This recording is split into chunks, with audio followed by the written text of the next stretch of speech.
ఏది ఎలా విచ్చుకోవాలో అందులో సృష్టి యందు అయోమయం ఉండదు. ఈ మాట మీరు చాలా జాగ్రత్తగా గుర్తుపెట్టుకోవాలి.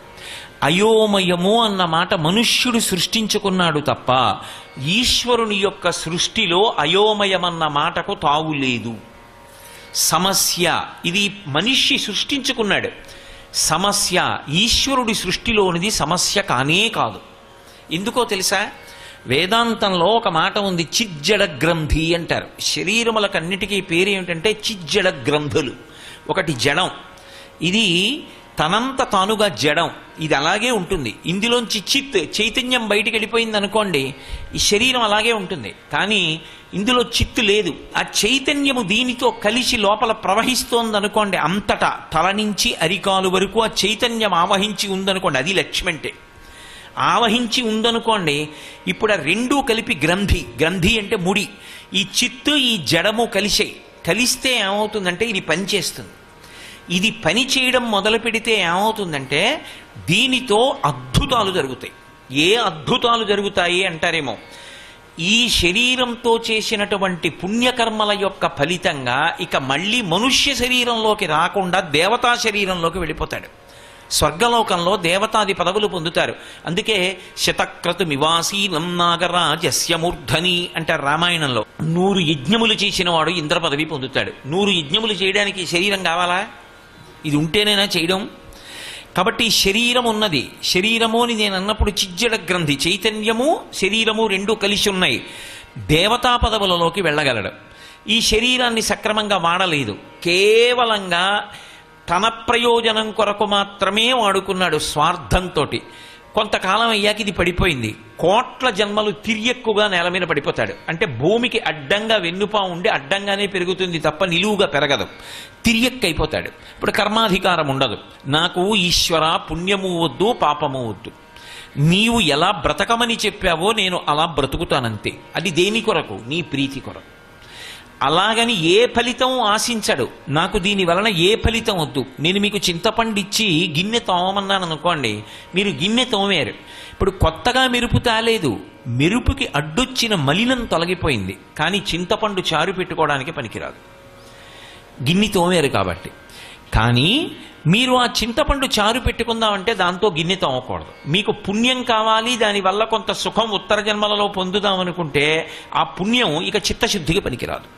పాత్రశుద్ధికి దాన్ని వాడుకోవాలి అనుకుంటే అది సుఖంగా అనుభవంలోకి వచ్చే అవకాశం.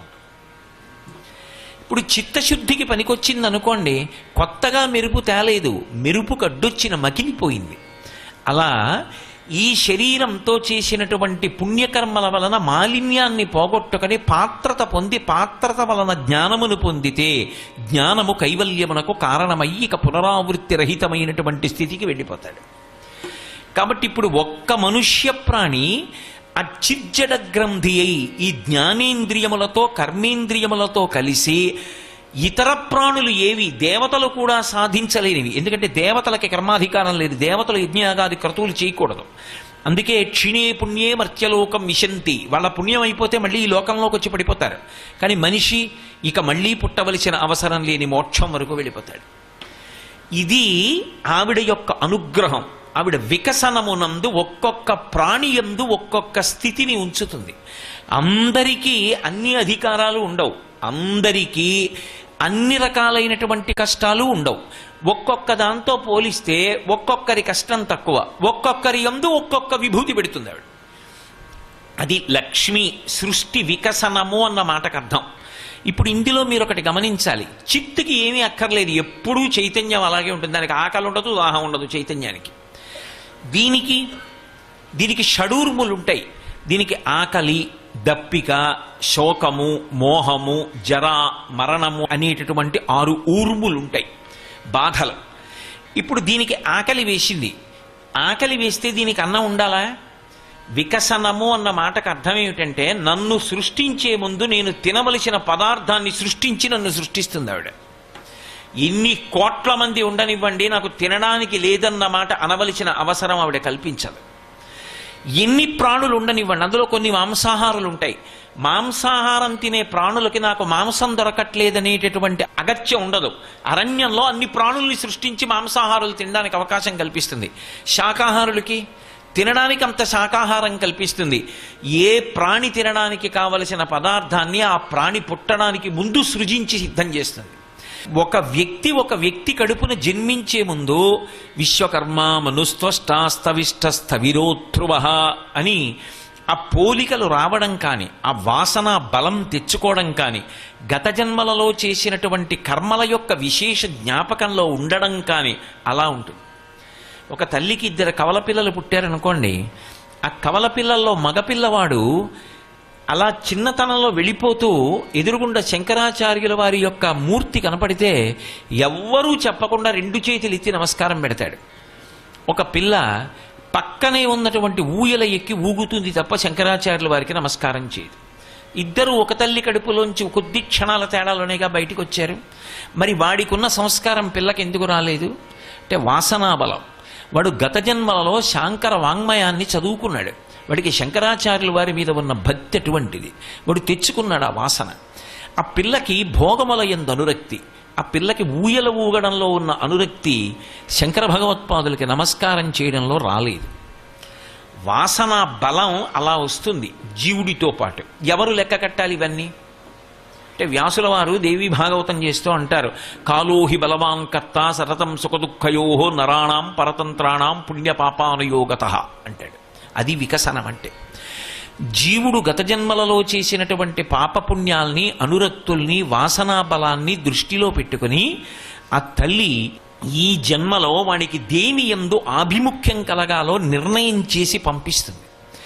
ఇంత అద్భుతమైనటువంటి సృష్టి చేస్తుంది ఆవిడ.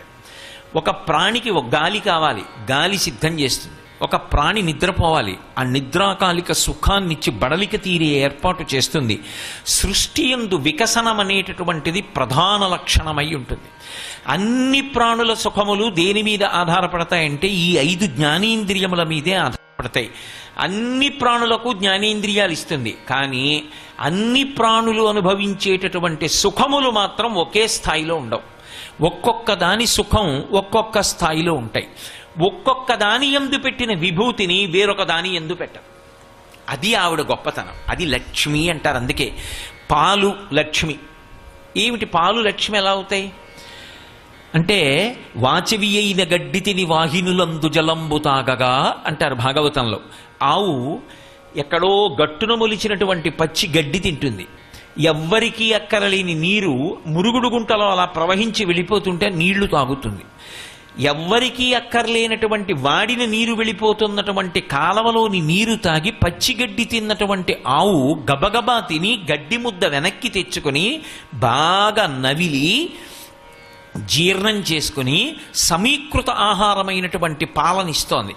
పసిపిల్లవాడు తల్లి పాలు చాలనివాడు ఆ పాలు తాగుతున్నాడు. అది పశు శరీరంలోంచి వచ్చినా సరే సన్యాసి కూడా ఆవు పాలు తాగి సత్వగుణాన్ని పొందుతున్నాడు. ఆ ఆవు పాలు పెట్టుకెళ్ళి పరమశివలింగం మీద అభిషేకం చేస్తే ఉత్తమ లోకాలు పొందుతున్నాడు. ఒక ఆవు శరీరంలోంచి ఇంత గొప్ప పాలు వచ్చాయి. ఈ పాలకి ఇన్ని శక్తులు ఎలా వచ్చాయి అంటే పాలయందు లక్ష్మి ఉన్నది. అంటే దాని అర్థం ఆ పాలంత తెల్లగా ఉండాలని, పాలలో అంత సమీకృత ఆహారం కావాలని, ఆ పాల వలన ఇన్ని ప్రయోజనాలు నెరవేరాలని దాని యందు ఆ శక్తిని నిక్షేపిస్తే ఆ తల్లియే ఆ రూపంలో అలా ఉన్నది. అందుకే పాలు లక్ష్మి. పువ్వులలో ఉండేటటువంటి సౌరభం లక్ష్మి. లోకంలో ఎక్కడ ఏ విశేషం కనపడనివ్వండి, అది లక్ష్మీతత్వం అంటాం. అందుకే మీరు చూడండి, చిన్నబుచ్చడం అన్నది వికసనంలో ఉండదు. ఏ ప్రాణి కూడా ఇది ఎందుకూ పనికి మాలినది, ఇందులో ఏమీ లేదు అనడానికి మీకు ఎక్కడా ఉండదు. ఒక చాప ఉంది, గాలిలో ఉన్నటువంటి ఆక్సిజన్ని మనం పీలుస్తాం ప్రాణవాయువుని. చాప నీట కరిగిపోయినటువంటి ఆక్సిజన్ని మొప్పలతో తీసుకుంటుంది. మనం భూమి మీద తిరుగుతాం, నీళ్లలో పడితే ఈత రాకపోతే ప్రాణం వదిలేస్తాం. చేప పుట్టినది మొదలు శరీరం విడిచిపెట్టే వరకు నీటిలో ఈదుతూ బతుకుతుంది. ఒక పక్షి ఆకాశంలో ఎగురుతూ బతుకుతుంది. ఒక ఏనుక్కి దంతాలుంటాయి, నవలడానికి పనికిరావు, కానీ ఎంత అందంగా ఉంటాయో దంతాలు. ఒక నెమలి పురివిప్పి నాట్యం ఆడుతుంది. వానాకాలం వచ్చి నల్ల మబ్బు కనపడగానే కారుణ్యామృతవర్షిణం ఘన విపద్గ్రీష్మచ్చిదాకర్మఠం విద్యాసస్య ఫలోదయాయ సుమనః సంసేవ్యమిచ్ఛాకృతిం నృత్యం భక్తమయూర్యమద్రినిలయం చించజ్జటామండలం శంభో వాంఛతి నీలకంధర సదా త్వమే మనశ్చాతకః అంటారు శంకర భగవత్పాదులు. సర్వం శ్రీ ఉమామహేశ్వర పరబ్రహ్మార్పణమస్తు. స్వస్తి.